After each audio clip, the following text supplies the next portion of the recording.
महाराष्ट्र में सीएम पद की शपथ लेने के बाद आज एकनाथ शिंदे अपने साथियों को लेकर दोपहर 12 बजे मुंबई पहुंचेंगे और साथियों को लेने के लिए सीएम एकनाथ शिंदे कल देर रात ही गोवा रवाना हो गए थे।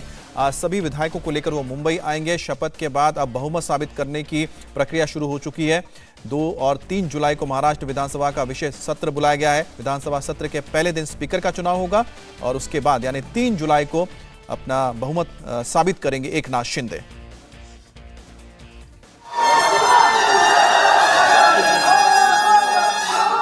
मी एकनाथ संभाजी शिंदे ईश्वर साक्ष शपथ घेतो की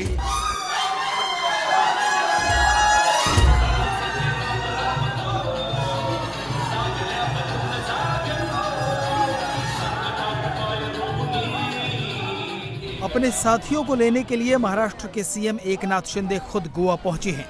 जिन समर्थकों के दम पर एकनाथ शिंदे ने उद्धव ठाकरे को चुनौती दी थी, जिनके दम पर महाविकास अघाड़ी की सरकार गिराई, जिनके दम पर वो सीएम बने, आज उन्हीं साथी विधायकों को लेकर एकनाथ शिंदे मुंबई लौट रहे हैं। इन साथियों के क्या मायने हैं, इसे जानने के लिए ये समझ लीजिए कि शपथ लेने के कुछ ही घंटों के बाद सीएम एकनाथ शिंदे गोवा के लिए रवाना हो गए ताकि वो उन्हें मुंबई लेकर आ सके। अब 2 और 3 जुलाई को महाराष्ट्र विधानसभा का विशेष सत्र बुलाया गया है। सत्र के पहले दिन 2 जुलाई को स्पीकर का चुनाव किया जाएगा। नाना पटोले के इस्तीफे के बाद महाराष्ट्र विधानसभा में स्पीकर का पद खाली है। इसी विशेष सत्र के दौरान एकनाथ शिंदे अपना बहुमत भी साबित करेंगे। इस वक्त का सियासी गणित बताता है कि उनके बहुमत साबित करने में कोई परेशानी नहीं होगी। हालांकि गुरुवार शाम को हर शख्स उस वक्त चौंक गया जब देवेंद्र फडणवीस ने एकनाथ शिंदे के सीएम बनने का ऐलान किया और खुद सरकार से बाहर रहने की बात की। हालांकि पार्टी के निर्देश के बाद फडणवीस ने डिप्टी सीएम पद की शपथ ले ली। शपथ लेने के साथ ही शिंदे और फडणवीस की जोड़ी एक्शन में भी दिखी। कैबिनेट की पहली बैठक हुई। महाराष्ट्र में बारिश की स्थिति, किसान और फसल को लेकर बात हुई। इस सरकार में फडणवीस किस भूमिका में रहने वाले हैं, उसका ट्रेलर भी पहले ही दिन दिख गया। कामकाज संभालते ही डिप्टी सीएम देवेंद्र फडणवीस ने निर्देश दिए कि मेट्रो कार शेड को अरे में ही बनाया जाएगा। एडवोकेट जनरल को इस फैसले की जानकारी अदालत के सामने रखने के निर्देश दिए गए हैं। अरे में मेट्रो शेड को लेकर पिछली फडणवीस सरकार के दौरान खासा विरोध हुआ था। खुद शिवसेना के आदित्य ठाकरे ने मुखर होकर इसका विरोध किया। इसके बाद उद्धव सरकार ने इस प्रोजेक्ट को ही रद्द कर दिया। अब नई सरकार आई तो पहले ही बैठक में अरे को लेकर फैसला कर लिया गया। एक दिन के अंदर हुए कई फैसलों ने पूरे दिन लोगों को चौंकाया। महाराष्ट्र में देवेंद्र राज को लेकर पूरा माहौल तैयार हो चुका था। सियासी ताल और दावे ठोके जा रहे थे। पूरे महाराष्ट्र में आ रहे हैं भगवाधारी का नारा गूंज रहा था।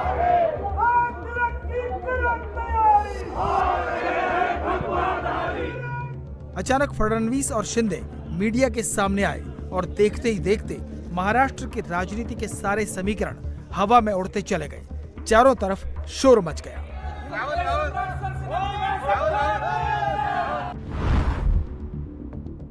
वैसे खबर तो चली गई मराठी में भी। खबर गई लेकिन गहराई लाओ। जी जी।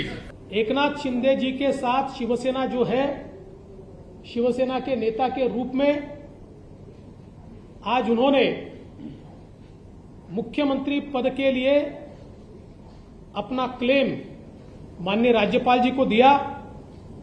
भारतीय जनता पार्टी के हमारे गुट ने उनको पूरा समर्थन दिया।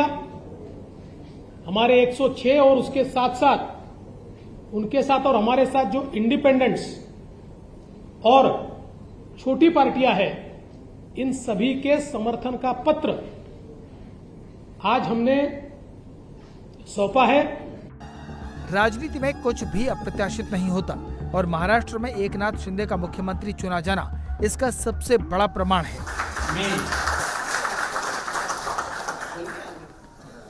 एकनाथ संभाजी शिंदे ईश्वर साक्ष शपथ घेतो की कायद्याद्वारे स्थापित झाले आहे अशा भारतीय संविधानाबद्दल मी खरी श्रद्धा व निष्ठा बाळगीन।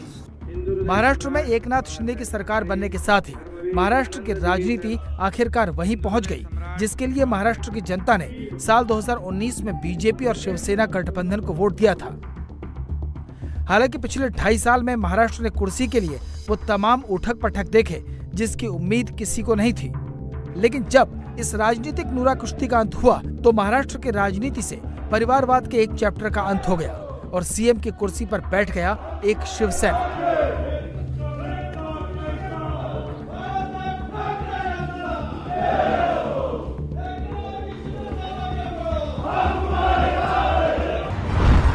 पहले भी शिवसेना, अब भी शिवसेना, सरकार वही, बस चेहरा बदला है। ठाकरे गए, महाराष्ट्र में शिंदे राज आया है।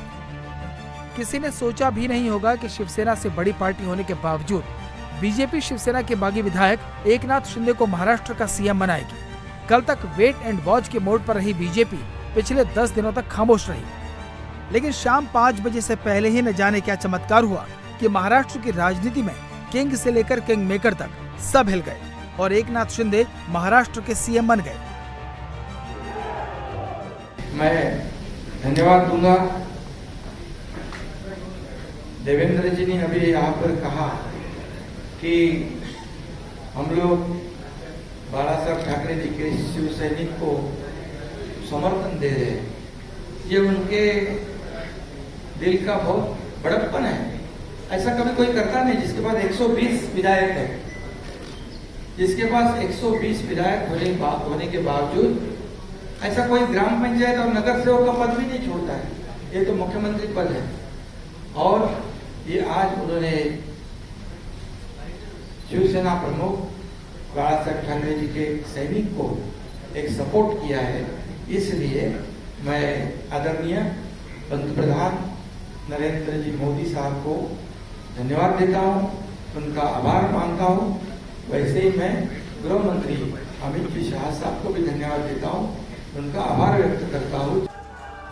एकनाथ पर दांव खेलकर बीजेपी ने महाराष्ट्र की राजनीति में मराठी और हिंदुत्व के मुद्दे पर अपना स्टैंड एक बार फिर क्लियर कर दिया।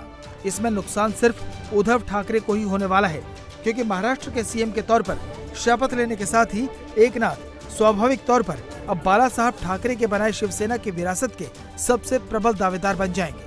ये दावा इसलिए भी मायने रखता है क्योंकि एकनाथ शिंदे ठाकरे परिवार के बाद शिवसेना के सबसे मजबूत सैनिक माने जाते हैं और सीएम बनने के साथ ही उनकी ताकत में और इजाफा होना तय है। इंडिया टीवी हर वक्त हर जगह डाउनलोड करने के लिए सर्च करें India TV news Google play store या ऐप स्टोर पर।